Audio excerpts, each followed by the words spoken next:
দামোদর কি এবং কেন এই মাসে পুজো করা হয়? দামোদর মাস অর্থাৎ কার্তিক মাস শ্রীকৃষ্ণের প্রিয় মাস।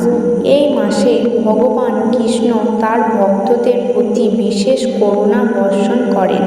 মা যশোদা যখন কৃষ্ণকে দড়ি দিয়ে বাঁধেন, তখন থেকেই তিনি দামোদর নামে পরিচিত হন। দাম মানে দড়ি, উদর মানে পেট। এই মাসে প্রতিদিন দীপ জ্বালিয়ে ভগবানকে ভক্তি ভরে প্রণাম করলে অসীম পুণ্য লাভ হয়। শাস্ত্রে বলা হয়েছে, এই মাসে একবারও ভগবানের নাম নিলে তা সহস্র গুণ ফল দেয় অন্য সময়ের তুলনায়। তাই এই মাসে ভক্তরা দীপদান, নাম জপ, তুলসী সেবা ও দামোদর অষ্টক পাঠ করে থাকেন।